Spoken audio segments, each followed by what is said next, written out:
ইসরায়েলের বিরুদ্ধে কঠোর পদক্ষেপ নিয়েছে ল্যাটিন আমেরিকার দেশ কলম্বিয়া।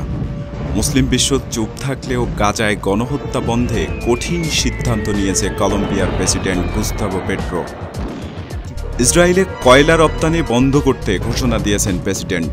এতে নিজস্ব অর্থনীতি ক্ষতির মুখে পড়লেও গণহত্যার অংশীদার হতে চান না তিনি। প্রায় 2 বছর ধরে গাজায় গণহত্যা ও বর্বরতা চালাচ্ছে ইসরায়েলি বাহিনী। দুর্ভিক্ষ আর অনাহারে প্রায় প্রতিদিন প্রাণ হারাচ্ছে নিরীহ ফিলিস্তিনিরা। আর এই পরিস্থিতিতেও বর্বরতার সীমা ছাড়িয়ে গাজায় এখনও শিশুসহ বহু মানুষকে হত্যা করছে ইসরায়েলি বাহিনী আইডিএফ।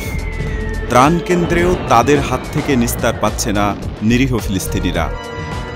নির্মম এই অত্যাচার আর গণহত্যার পরেও পশ্চিমাদেরকে খুশি রাখতে নীরব ভূমিকায় দেখা যাচ্ছে মুসলিম দেশগুলোকে। আরব দেশগুলোকেও ছোটোখাটো নিন্দা জানানো ছাড়া খুব বেশি পদক্ষেপ নিতে দেখা যায়নি। বেশিরভাগ দেশ যখন গাজায় গণহত্যা ও বর্বরতার বিরুদ্ধে কার্যকর পদক্ষেপ নিতে ব্যর্থ হয়েছে, তখন ব্যতিক্রম পদক্ষেপ নিল কলম্বিয়া। গণহত্যাকারী আখ্যা দিয়ে ইসরায়েলে কয়লা রপ্তানি বন্ধ করে দিয়েছেন Colombian president Gustavo Petro. Colombian president বলেন, ইসরায়েলে 1 টনও কয়লা পাঠানো হবে না।